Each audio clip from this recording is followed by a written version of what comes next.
Flush it down the toilet, 'cause I don't like you.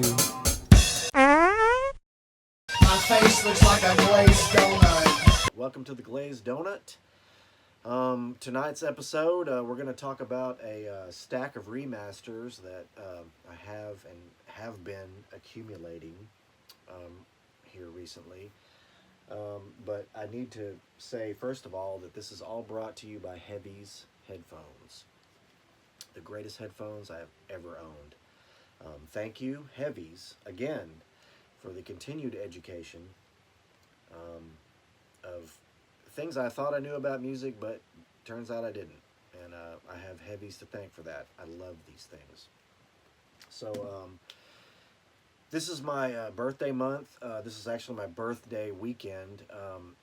And I always really kind of get nostalgic around this time of year, you know, just thinking about my mom and stuff, and the jam room over there, and you know, like the 80s and 90s, all those great times, man, like before everybody went fucking crazy. You guys are fucking crazy, man. But I get real nostalgic thinking about that, and this year I went on a like monster shopping spree. And bought a bunch of remasters, and still a bunch that, you know, I haven't gotten yet. So this is going to have to be a two-parter. But I looked into all of these just to see, you know, whatever version I was getting, you know, just what was said about them. So every one that I got was like, you know, everybody said, this is the one to get, man. This is the awesome one, you know.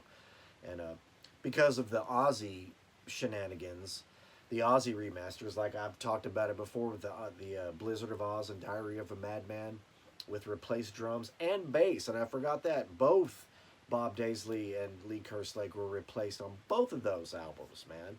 And the same with the Bark at the Moon and Ultimate Sin, the Jake albums. It was the same thing, like replaced guitar parts and changed intros, and even the Zach albums. It's like, don't trust any Aussie remasters, none of them.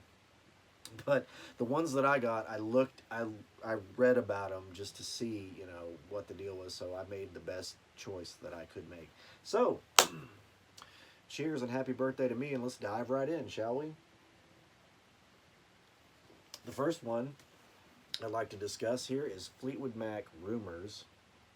This is the 2013 anniversary version. This is the 3-disc package. It has the remastered album, of course, and then the second disc is Live, which is they released it earlier recently, like the past couple years. Rumors Live, it's the whole show. This is a portion of that show. It's not complete.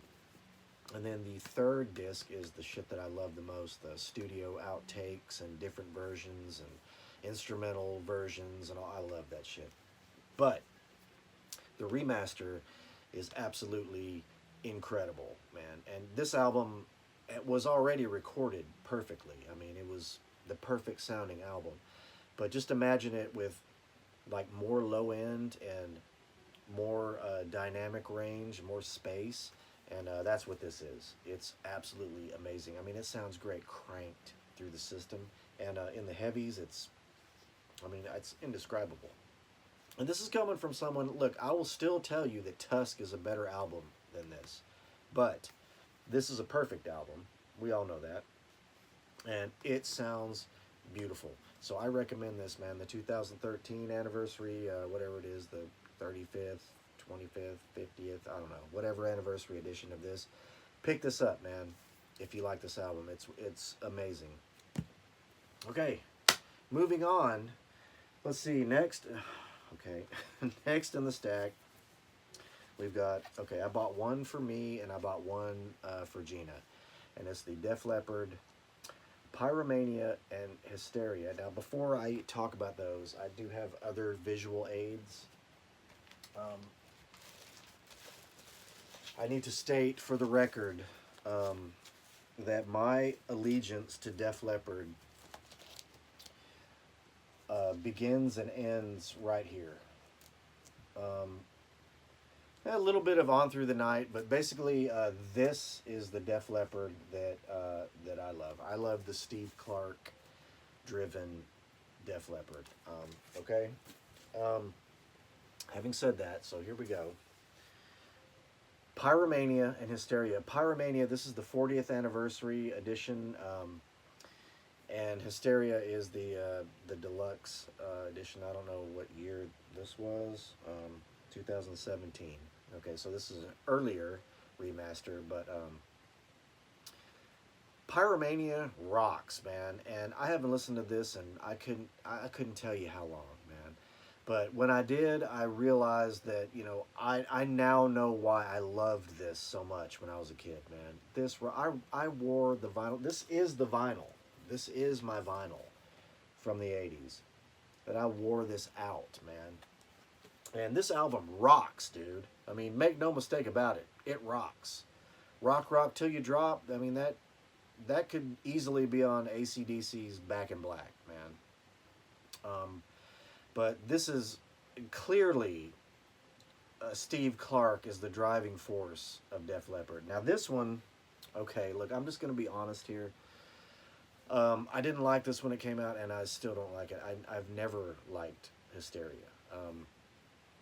It's when, you know, Phil Collins kind of took over, Mr. Glitter Abs. You know, when Phil Collins started taking his shirt off and spreading his fairy dust over everything, it lost me. Now look, I'm not going to tell you that this sucks. I am not that guy. I am not that person that is in the back of the room with his arms folded going, man, fucking Metallica ain't done shit since Master of Puppets, man. I am not that guy. This is obviously a masterpiece, a classic. Clearly their biggest album, you know. This is the world tour, the In the Round stage, they're violating countless women in the middle of the stage, during the show, after the show. I mean, this is 80s decadence on the highest level.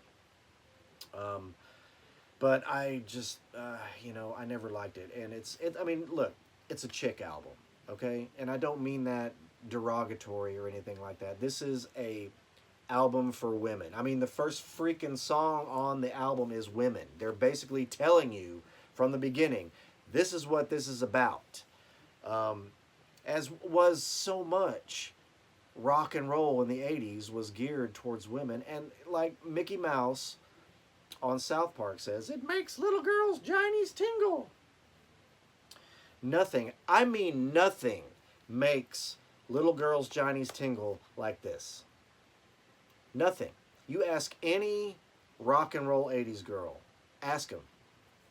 And, I mean, look, there's nothing wrong with that. It's fine. I mean, I'm not going to tell you this album sucks. This album is a masterpiece, you know. I listened to it again. I gave it the full-on heavies listen, you know. And, you know, I still don't like it, but I'm not going to tell you it sucks because it's almost a damn near perfect album. But this right here, this rocks. Okay?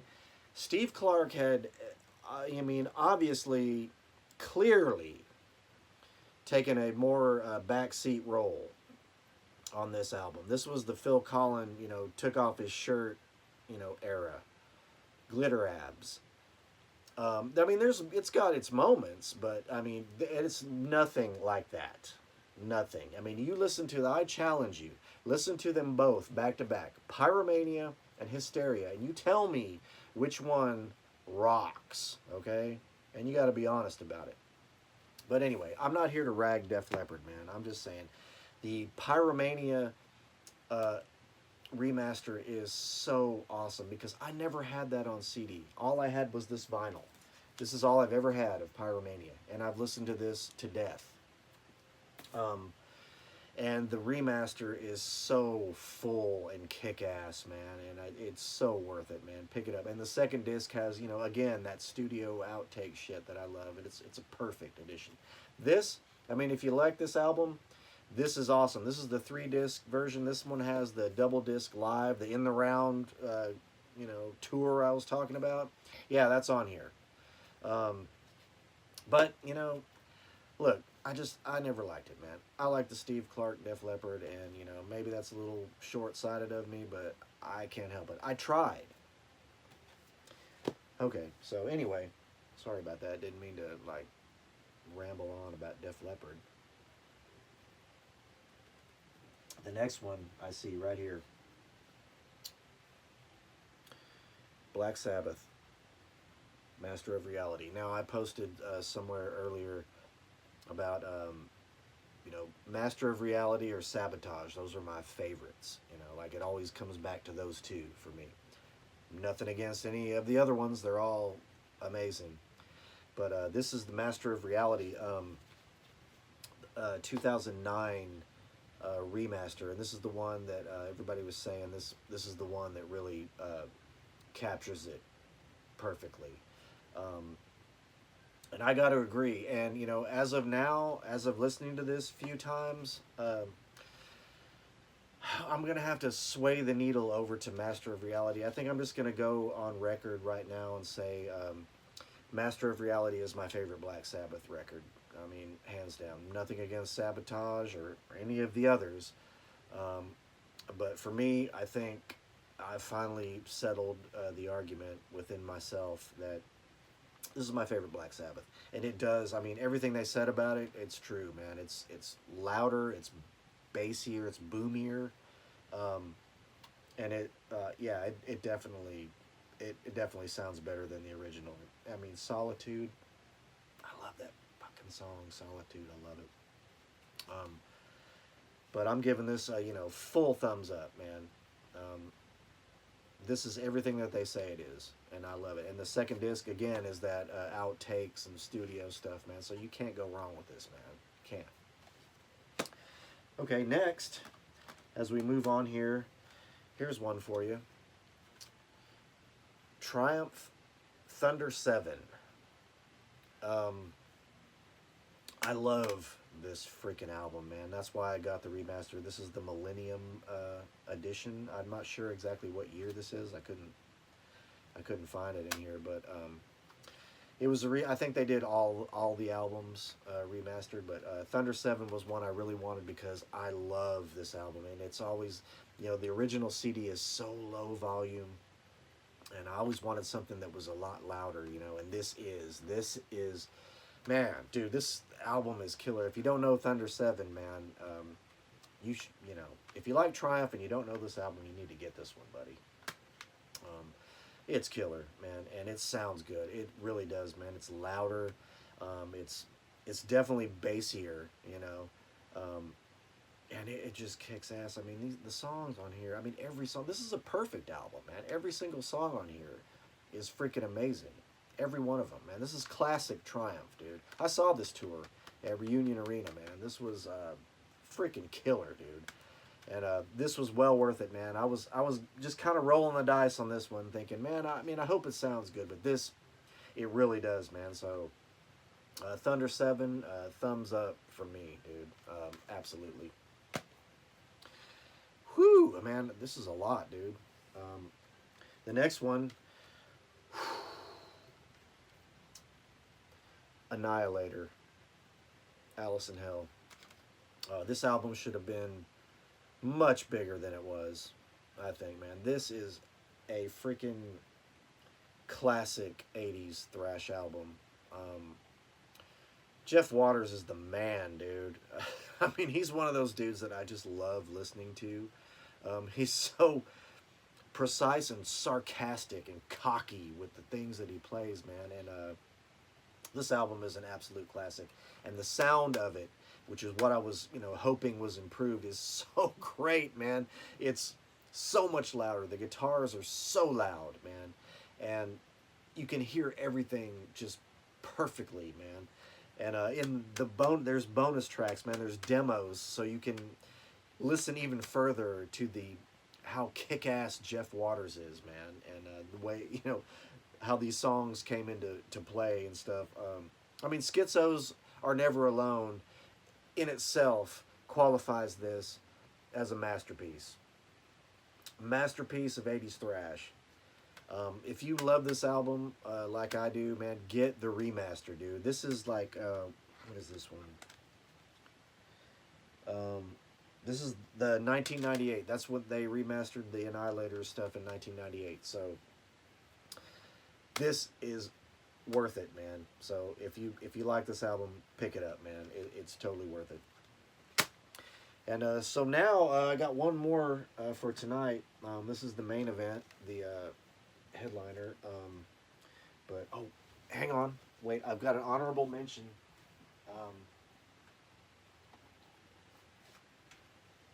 This is a remaster that I didn't know that I had. AC/DC, For Those About to Rock. This is 1994 remaster. I thought I had all the original AC/DC CDs, and all of them are except this one. This is the only like remaster that I have. And reading about it, actually, this album, they talk about how great this remaster is, and not so much Back in Black, but this one for sure. And I gotta say, man, I know this might be blasphemous, but I think this might be my favorite AC/DC album. I know, I mean, I hear you on all of it. I had all the Bon Scott vinyl as a kid. I had them all, and you know, Back in Black. I had vinyl all the way up to Flick of the Switch. But this one, you know what? I have. This is my. Here's the vinyl. This is my vinyl. This is the only AC/DC vinyl. You can see the hole at the top there because I hung this up on my wall. I pinned it up on my wall. The kick-ass live shot in the middle. That I pinned that up on my wall. And look, man, I loved all the Bon Scott albums. Loved them. Had them. I mean, listened to them all the time. Back in Black, I fell in love with. But this one, I don't know, man. If I have to, if you push me in a corner, man, I'm just gonna say, For Those About to Rock. And again, I'm not here to start an argument about it because you know you can argue any of them with me, and I'm not gonna argue back. I promise, I'm not gonna argue back any of them. But for me, I just keep coming back to this one, and this remaster is killer, man. It's everything they say it is, man. It's like it's spread out, it's fat, it's full, and it's loud as shit. And yeah, so I'm just gonna stand by that. For Those About to Rock. So anyway, that was the honorable mention for tonight. But the main event here is this one, and this is Megadeth, Rust in Peace. This is the remixed and remastered version. Now, hold on, I need to have a sip before I talk about this. Now, I read about this, and this was supposed to be a full remix, but Dave Mustaine had to re-record some vocals because some of the original tapes were missing. So it wasn't like by choice that he re-recorded vocals. It was just because he had to if he was going to actually put out a remixed, you know, version. And they talked about how they replaced some of the drums with samples. And listening to it, I kind of know why. But so anyway, so I went into this just thinking about it as like I'm gonna be listening to a new presentation, you know, whatever of this album. Because I mean, look, the Rust in Peace. Look, I'm with you on all of it. That album, I know every note, every nuance of that album, and I love it. It's one of my favorite metal albums ever. So I went into this not having any expectations, and I wasn't gonna judge it, you know, because it was different or whatever. I just went into it thinking, with an open mind, just thinking, hey man, just show me what you got. And I gotta say, dude, I am having a hard time really having anything bad to say about it because it sounds so good, man. I mean, it is so fat, and I know why they sampled some of the drums because of the levels that he was trying to crank up those guitars, because guitars are so loud and the solos are loud and the bass is loud, so they had to pump up the drums to be able to keep up with that loud ass guitar that Dave Mustaine was going for on this, apparently. And yes, there are some things on it that are different. I mean, there is some re-recorded vocals, like Take No Prisoners has some re-recorded vocals, and yes, I know, man. That one, you know, if anything stood out that bothered me in any way, it was probably that, just because I'm so used to hearing it the way that it was. But those were some of the vocals that he had to recut. And it's not that it's horrible. You know, if I'd never heard this album before, it would still have the same impact on me, you know, hearing this. I mean, it would still feel the same to me. But because I've heard it for so long, you know, any difference in it, I'm just like, bink. You know, what the hell is that? But, you know, you get over it, and I think he wanted to mix this a lot drier, you know, because everything on here is more spread out. Like, even the stuff that was not re-recorded, man, it's not so much reverb on it. You know, it's not so much condensed in the middle with reverb. It's more spread out and dry.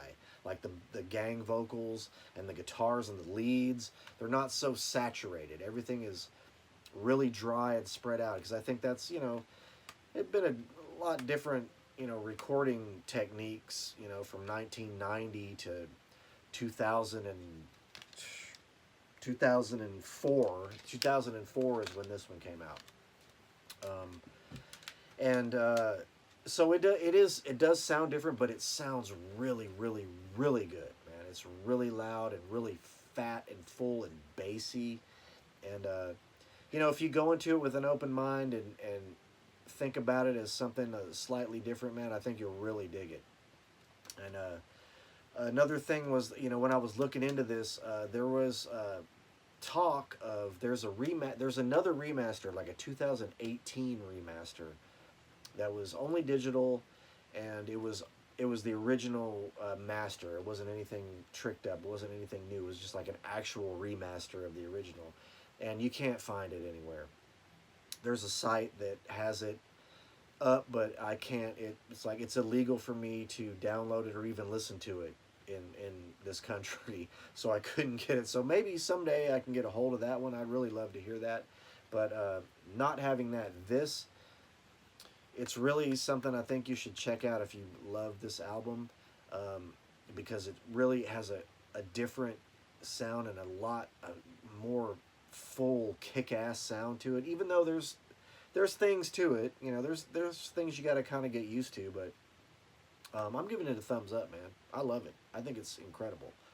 So there you go. There's my first stack of masters. This is you know, Talking Remasters Part 1. So Part 2, I've got another stack. I haven't even listened to a few of them yet, and I still have a few showing up. I'll just leave you with one teaser. The first one I'll probably be talking about is the remaster of Steely Dan's Asia. So we'll just leave it there. But thanks for tuning in to the Glazed Donut and listening to me ramble about remasters. And by the way, again, pick up some Heavy's headphones if you want to experience music like you never have before. Even things that you think you know, you really don't know.